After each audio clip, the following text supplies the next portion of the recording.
Hey there, welcome to another episode of Coding with CodeCat. This is Ravi और आज के session में we are going to learn about the basic of MVVM architectural pattern. इस video को अगर आप and तक देखो तो आप डेफिनेटली बहुत कुछ सीखोगे.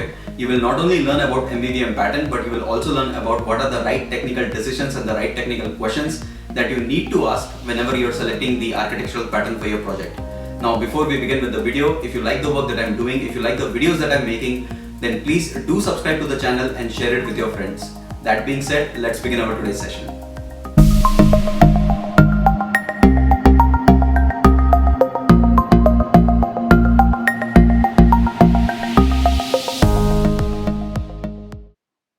Let's talk about today's agenda.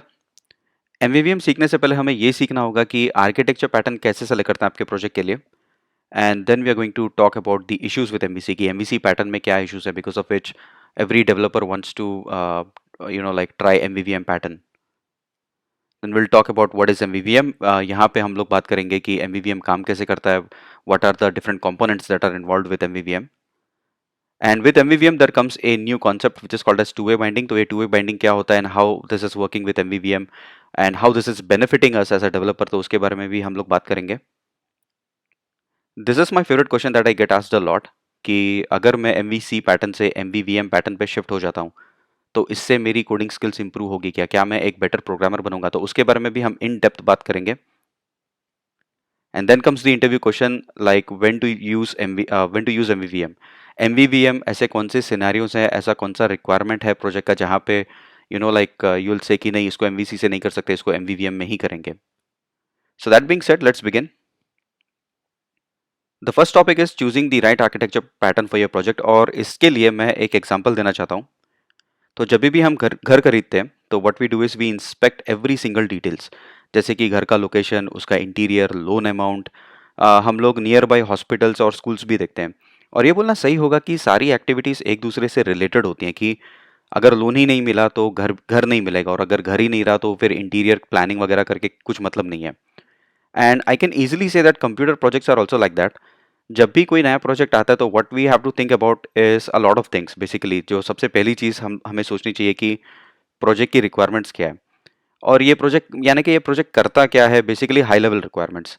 The second thing is कि प्रोजेक्ट कितना कॉम्प्लेक्स है. तो लुकिंग एट द रिक्वायरमेंट आप कॉम्प्लेक्सिटी कैलकुलेट करते हो कि इसमें क्या क्या हिडन कॉम्प्लेक्सिटीज़ है या फिर नॉन कॉम्प्लेक्सिटीज़ है. डेडलाइन ऑफ द प्रोजेक्ट, ये तो आपको क्लाइंट ही बता देता है कि मुझे एक ऐसा एप्लीकेशन चाहिए और ये एप्लीकेशन मुझे 3 महीने में चाहिए या 4 महीने में चाहिए. And then comes the architecture of the project. और जो आर्किटेक्चर पैटर्न है प्रोजेक्ट का, ये आप रिक्वायरमेंट और कॉम्प्लेक्सिटी देख के डिसाइड करते हो कि okay, looking at the requirements and the complexity, we think that this architecture pattern is best suited for the project. Let's talk more about the architecture pattern of the project because choosing the right architecture pattern for your project is very important. तो एक छोटी सी exercise करते हैं यहाँ पे जहाँ पे जिससे ये पता चलेगा कि आप प्रोजेक्ट आर्किटेक्चर कैसे चूज करते हो. सो लेट अस अज्यूम मैं क्लाइंट हूँ और मुझे आपसे एक iOS ऐप बनवानी है और मेरी रिक्वायरमेंट ये है कि मुझे स्क्रीन पे एक बटन दिखाना है और जैसे ही मैं बटन को टैप करूँगा तो एक मैसेज डिस्प्ले होना चाहिए, एक अलर्ट डिस्प्ले होना चाहिए और मुझे ये ऐप 2 हफ्ते में चाहिए. तो अभी आपके पास प्रोजेक्ट रिक्वायरमेंट है, कॉम्प्लेक्सिटी है, डेडलाइन है. So based upon this inputs you have to tell me कि आप इस एप्लीकेशन के लिए कौन सा आर्किटेक्चर चूज करोगे. क्या आप MVC चूज करोगे, क्या आप MVVM चूज करोगे. So based upon the requirements are very clear कि एक बटन होना चाहिए जो एक अलर्ट डिस्प्ले करेगा, इसमें आप कोई भी मैसेज डाल सकते हो. तो इस एप्लीकेशन के लिए आप MVC चूज करोगे या MVVM पैटर्न चूज करोगे. Now, if your answer is MVC, you are absolutely incorrect. And if your answer is MVVM, then my friends, congratulations, you're incorrect again. अभी आप सोच रहे रहोगे कि MVC भी सही नहीं है और MVVM भी सही नहीं है, ऐसा क्यों है? So let's talk about that a little bit more. Architecture of the project should be decided based upon the requirements and complexities and not personal preference. You should have a very solid technical reason कि आपने MVC या MVVM ये दोनों में से कोई भी एक पैटर्न क्यों सेलेक्ट किया हुआ है.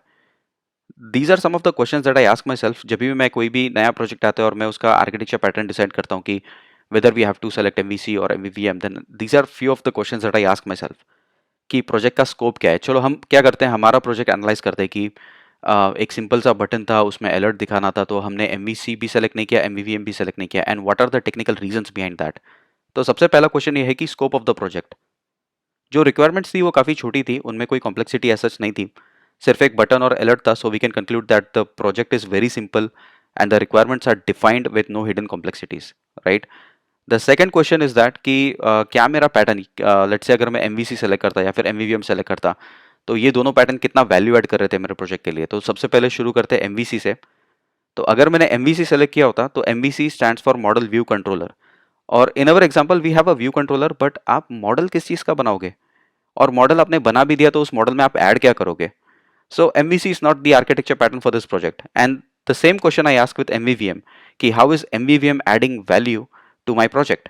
तो MVVM by definition it means model view view model. यहाँ पे मेरे पास view है, but then again the same question कि मैं मॉडल में क्या ऐड करूँ? अब दोनों पैटर्न के केस में मेरे पास यहाँ पे मॉडल नहीं है, and by definition both the pattern needs model because MVC stands for model view controller and MVVM stands for model view view model. और क्योंकि हमने कोई पैटर्न सेलेक्ट नहीं किया है, the third question becomes void for us. ये third question को answer करने की जरूरत नहीं है ना। अगर आपने एमवीसी या एमवीवीएम सेलेक्ट किया होता तो then we can talk about the how MVC is helping us reducing the overall complexity of the project, right? So these were my technical reason for not selecting either of the pattern. तो अगर आप किसी pattern को no बोल रहे हो तो make sure that you are having a very solid technical reason for saying no to that pattern.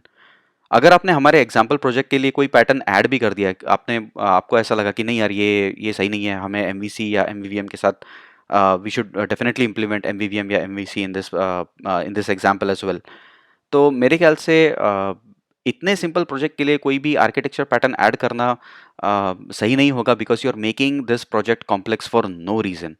And ये ज़रूरी नहीं है कि आपको कॉम्प्लेक्स कोड लिखना चाहिए just to prove that you are the best developer in the team.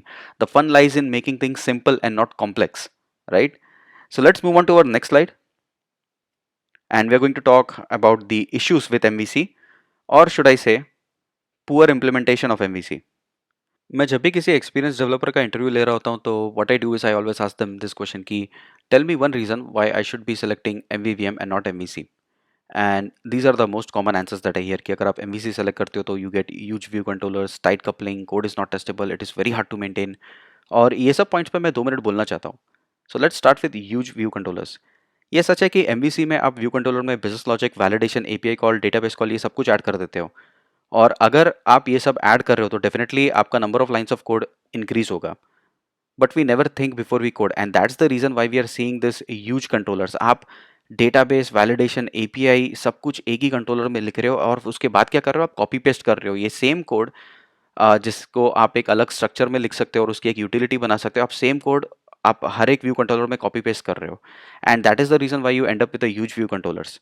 And if you are adding everything inside one controller, और फिर बाकी सब व्यू कंट्रोलर में आप कोड सिर्फ कॉपी पेस्ट किए जा रहे हो, then it is a poor implementation of MVC. Problem MVC में नहीं है, it is how we code, how we are not thinking before we code. The second is tight coupling. This is explained in Code Like a Pro series, video title responsibility, single responsibility principle part 1 and part 2. Once again, as I said, do watch Code Like a Pro series because those are the coding principles that every developer should know and every developer should implement in their project. The best example for this is कि आप common functionality के लिए एक global class बनाते हो which is mostly A singleton class, और उसमें आप सारी कॉमन फंक्शनैलिटीज ऐड कर देते हो, and now this class is used by all the different view controllers. Now let's say कि रिक्वायरमेंट चेंज होती है और आपको आपके ग्लोबल क्लास में जो फंक्शन है which is common function over year, यहाँ पे कुछ लॉजिकल कंडीशंस चेंज करनी पड़ती है। आपने कंडीशंस तो चेंज कर दी, बट आप ये भूल गए कि this function is used by 4 controllers. Now ये हो सकता है कि व्यू कंट्रोलर ए और व्यू कंट्रोलर बी के लिए को वो चेंज चल जाएगा, but view controller C and D में not react kindly to that change, और ये हो सकता है कि वो पहले जो आउटपुट दे रहे थे उस आउटपुट में भी चेंजेस आ जाए। तो यहाँ पे unknowingly the developer has created tight coupling. So as I said कि don't blame the pattern, just see how you're coding and improve your coding style. The third and fourth is code is not testable and it is very hard to maintain. यहाँ पे भी same reason है कि it all depends upon how you code. सब कुछ एक ही controller में dump करने से अच्छा है कि आप presentation separation of concern follow करें। हर एक फंक्शनैलिटी जैसे कि API call, database calls, validation का एक अलग लेयर बना लें, बिकॉज अगर आपने ये नहीं किया तो that's how you end up with huge view controllers, tight coupling, zero testability and hard to maintain code. Let me show you the screenshot of one of the MVC projects that I recently cleaned up. तो यहाँ पे what I'm doing is I'm calling a login API, और as if you can calculate the line of code, the code actually begins from line number 52 and the closure ends at line number 66. So a total of 14 lines of code. और अगर आप if else के braces को निकाल दो तो ये number घट के और 8 या 9 लाइन ऑफ कोड हो जाता है. You still don't believe me? चलो यहाँ पे एक और एग्जांपल देते हैं. So over here what I'm trying to do is I'm trying to fetch student data, and if you see the code begins at line number 29 and ends at line number 43. Again 14 lines of code. तो हर एक view controller में whenever I'm calling an API or like doing some database activity, आपको सिर्फ यही pattern मिलेगा और यही 14 lines of code मिलेंगे. इस प्रोजेक्ट में 5 व्यू कंट्रोलर थे, and this was a huge and they were like totally huge view controllers because the developer did not implement MVC correctly. Then with the team what we did is we started cleaning up the code and this is what we ended up with. और पांचों view controller में आपको थोड़ा सा UI code मिलेगा and these 14 lines of code whenever you are calling an API or doing some database activity. Previously this view controllers were having 700 to 1000 line of code, but now हर एक view controller में cleanup के बाद आपको 100 line of code भी नहीं मिलेंगे. आपको या तो 60 होगा या तो 90 होगा. And I think having less than 100 line of code inside a view controller cannot be called as a huge view controller, yes, if you're implementing the pattern right. And when someone says कि MVC code is not testable, तो इसी project में हम लोगों ने इतने सारे test cases लिखे. So there are 93 test cases which are normal test cases, and then what we ended up is writing UI test cases which are 53. So a total of 146 test cases. So when you blame any pattern कि उसमें इतने सारे problems है, तो ask yourself कि क्या सही में पैटर्न में इतने सारे प्रॉब्लम्स है या फिर आपने वो पैटर्न सही से इम्प्लीमेंट ही नहीं किया है और उसकी वजह से आपको इतने सारे इश्यूज आ रहे हैं. Because most of the time होता क्या है कि blaming is very easy than improving our self, which unfortunately एक बहुत ही कड़वा सच है. Just a quick note, as a developer मैं किसी आर्किटेक्चर पैटर्न को फेवर नहीं कर रहा हूँ. With all my regions you must be thinking कि मैं MVC को फेवर कर रहा हूँ, but this is not the case because मेरा खुद का कोई प्रेफरेंस नहीं है. मैं आर्किटेक्चर पैटर्न रिक्वायरमेंट्स, कॉम्प्लेक्सिटी और वैल्यू एडिशन के बेसिस पे सेलेक्ट करता हूँ, ना कि पर्सनल प्रेफरेंस पे. Let me give an example. Just imagine अगर डॉक्टर्स भी एनालाइज करना छोड़ दें और अपने पर्सनल प्रेफरेंस के हिसाब से मेडिसिन देना चालू कर दें. So things can get really scary, right? मान लो एक पेशेंट को फीवर है, बट डॉक्टर का पर्सनल प्रेफरेंस उसको फीवर का मेडिसिन नहीं, विटामिन की गोली देना है. तो ऐसे डॉक्टर के पास क्या आप जाना पसंद करोगे? Will you take any family members to this doctor? The answer is straightforward no. Let me ask you this. ऐसे डॉक्टर को आप प्रोफेशनल डॉक्टर बोलोगे क्या? The answer also is no. And let me just push the envelope. ऐसे doctor को operation theatre में भी होना चाहिए क्या? क्योंकि रिक्वायरमेंट कुछ और होगी, बट अपना डॉक्टर तो पर्सनल प्रेफरेंस के बेसिस पे काम करता है. So now you know how dangerous sometimes personal preference can get into, not in the field of doctors, but in any field. तो पर्सनल प्रेफरेंस को थोड़ा सा साइड में रखना होगा when we are coding as well. I'm just trying to show you another angle when you're trying to learn something new. सिर्फ आंख बंद करके किसी ब्लॉग या वीडियो पे भरोसा मत करो. Try it out yourself. Practice this thing. See if you're properly implementing the pattern than cursing the pattern. Choose the right pattern with solid technical reason. ना कि आप एक कॉइन उछाल रहे हो, heads आया तो MVC, tails आया तो MVVM. Don't do this. या फिर आपने MVVM चूज कर लिया बट आपको टेक्निकल रीजन ही नहीं मालूम है कि आपने MVVM क्यों चूज किया हुआ है.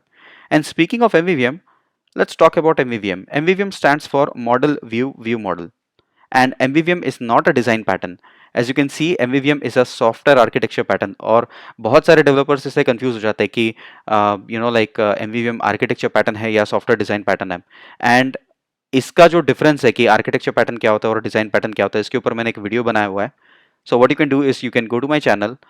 Inside the videos tab there is a video called as architecture and design pattern in software. तो आप इस वीडियो को देखें, वहां पे मैंने डिटेल में एक्सप्लेन किया हुआ है कि आर्किटेक्चर और डिजाइन पैटर्न दोनों में डिफरेंस क्या है. So as I said, MVVM stands for Model View View Model, and it is divided into 3 parts. The first part is model. Model are representation objects of your request or response. और वो API के लिए हो सकता है या फिर database के लिए हो सकता है.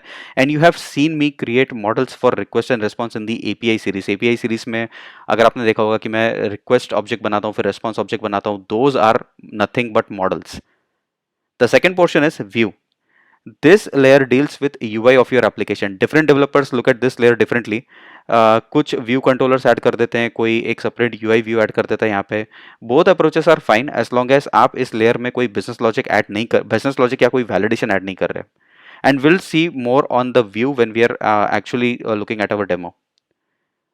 Let's talk about the last and final piece, which is view model. And this is the most important layer in MVVM because this layer does a lot of things like business logic, validation, API calls, database operations, data bindings. बहुत से beginners जब MVVM शुरू करते हैं तो एक misconception ये होता है कि व्यू मॉडल में आप व्यू कंट्रोलर का कोड डंप कर सकते हो, and this is very wrong, क्योंकि ये करने से आपका व्यू कंट्रोलर का कोड तो लेस होगा, बट आप वो सारा tight coupling, lack of testability, hard to maintain वाले जो सिम्टम्स हैं वो आप व्यू कंट्रोलर से निकाल के व्यू मॉडल में ऐड कर रहे हो। And by doing this you are implementing MVVM. ये खुशी तो मिलेगी कि मैंने एमवीवीएम इम्प्लीमेंट कर दिया है, but what you have implemented is a bad and incorrect version of MVVM. सो ये दो रूल हमेशा याद रखो कि view models are not replacement for view controllers, and do not dump everything from view controllers to view models. Let's talk about two-way binding over here. ये two-way binding होता क्या है, एंड इसके लिए मैं एक एग्जांपल देना चाहता हूँ। So when you are driving a vehicle, तो आप या तो वन वे में गाड़ी चला रहे हो या तो टू वे रोड पे गाड़ी चला रहे हो, एंड वी नो दैट कि टू वे रोड पे जो ट्रैफिक है वो दोनों लेन में होता है। In computer programming too, two-way binding means the same thing, which means कि when UI is updated, the model should be updated. Now in the image you can see कि यहाँ पे मेरे पास एक login request का मॉडल है, और अगर मैं टेक्स्ट फील्ड पे यूजर नेम ऐड करता हूँ, मैं कुछ भी यूजर नेम ऐड करता हूँ, तो वो वैल्यू जो है इस पर्टिकुलर यूजर नेम से बाइंड हो जानी चाहिए। और अगर मैं यूजर नेम की वैल्यू चेंज करता हूँ, यहाँ पे जो मेरा लॉगिन रिक्वेस्ट है, अगर मैं यूजर नेम की वैल्यू अपडेट करता हूँ, तो वो जो अपडेटेड वैल्यू है वो सीधा मेरे टेक्स्ट फील्ड में दिखना चाहिए मुझे। This is the basic principle of to way binding.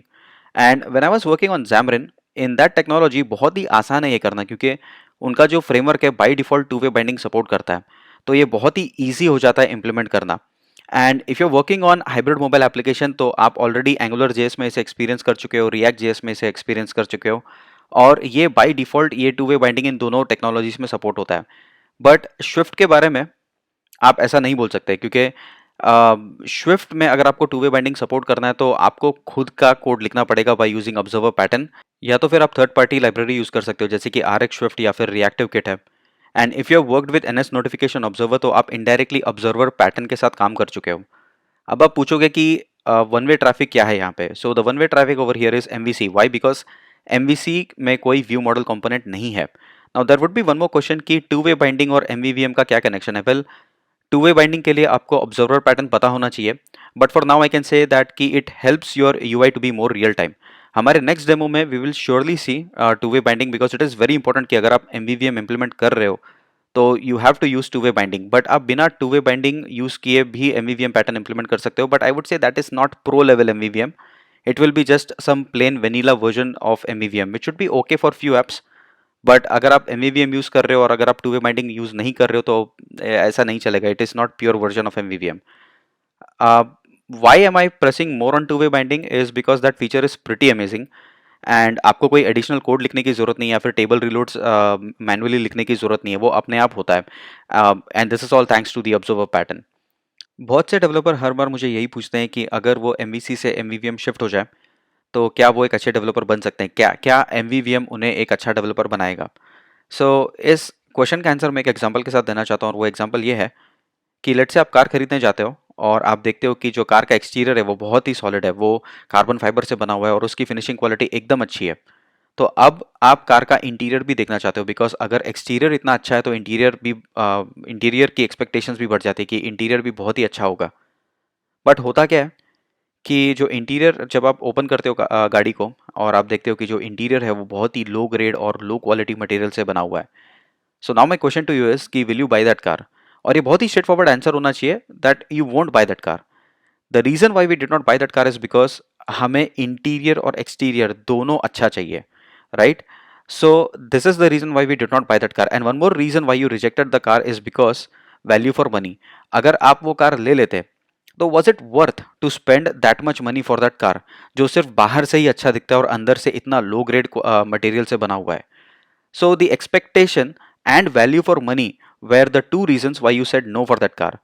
तो प्रोग्रामिंग में भी एक्सटीरियर और इंटीरियर ये दोनों मैटर करता है। आपने MVC या MVVM चूज तो कर लिया, मगर MVVM चूज करने के बाद भी जो आप कोड लिखोगे that too plays a major role.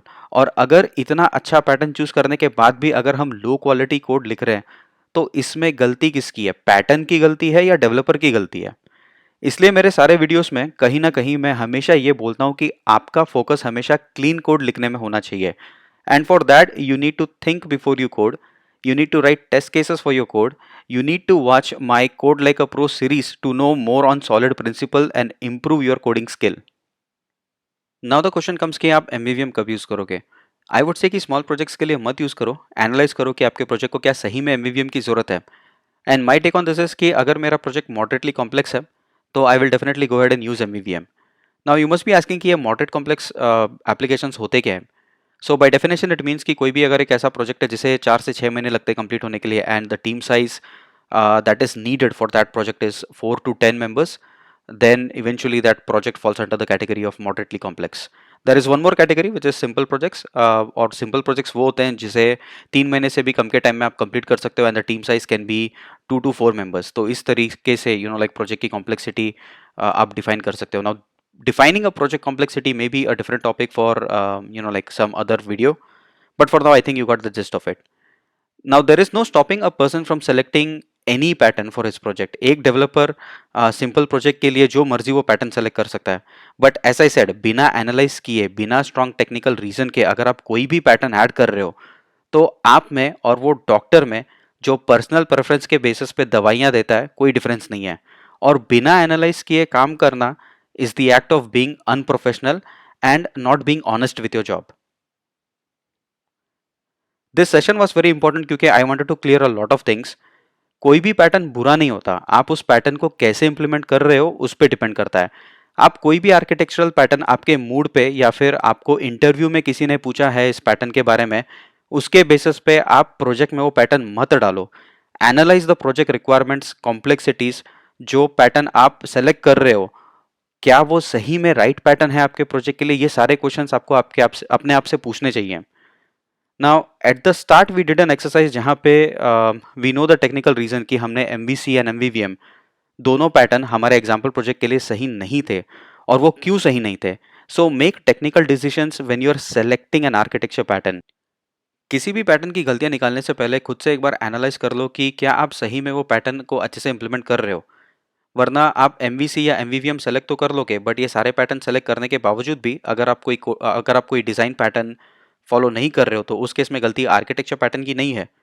It's the team जिसने एक अच्छा आर्किटेक्चर पैटर्न सेलेक्ट तो कर लिया मगर कोई कोडिंग प्रिंसिपल फॉलो नहीं किए हुए. एंड इसलिए मैं हमेशा बोलता हूँ कि you should always think before you code. And just for the record let me से इट वन मोर टाइम कि मैं MVC का यहाँ पे फेवर नहीं कर रहा हूँ.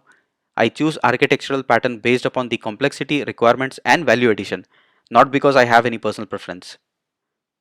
If you're a senior developer, you should guide your team कि आपने MVVM क्यों सेलेक्ट किया हुआ है, not MVC. It will be very strange कि अगर एक senior developer MVVM बोल रहा है implement करने को, लेकिन जब उसको आप पूछोगे कि why MVVM and not MVC, then all that senior developer says कि अरे बहुत ही मस्त पैटर्न है, बहुत ही मजा आएगा implementation करने में. And if your senior is making such statements, then unfortunately उसको खुद को पता नहीं है कि वो MVVM क्यों सेलेक्ट कर रहा है इस प्रोजेक्ट के लिए. Maybe that senior developer has gone out for an interview and got rejected because उसे MVVM के ऊपर कोई एक्सपीरियंस नहीं है. As a junior developer या fresher, I have seen one pattern कि they are very hesitant to ask any questions, and I would like to encourage them by saying कि ये आपका right है. You should always ask question to your seniors if you have not understood कि why MVVM and why not MVC. Questions पूछने में शर्माओ मत. This is your career. और अगर आप अभी से क्वेश्चंस पूछना चालू नहीं करोगे तो जब 5 साल का एक्सपीरियंस आपको हो जाएगा तो ऐसे बहुत सारे कॉन्सेप्ट्स रहेंगे जो बहुत ही अनक्लियर रहेंगे. So do ask questions and you can start asking your senior कि आपने MVVM क्यों सेलेक्ट किया, MVC क्यों सेलेक्ट नहीं किया, and do mention it in the comments कि what was the reply given by your senior. We have not seen any demo in this session, but I hope ये session देखने के बाद जब भी आप MVC या MVVM ये कोई भी पैटर्न चूज करोगे तो you will do your technical analysis. In the next week, what we are going to learn is we are going to see the MVVM code demo. We are going to see an MVVM demo with a delegate pattern, which is the vanilla version that I was talking about, that is without the two-way binding. We are also going to see MVVM with the observer pattern, जहाँ पे हम two-way binding भी देखेंगे. In-depth workflow on MVVM and the advantage of MVVM over MVC. I really hope you enjoyed the video. If you like this video, then please give a thumbs up, and if you're new to the channel, then please subscribe. That being said, thank you so much for watching this. Have a nice day and happy iCoding. Bye bye.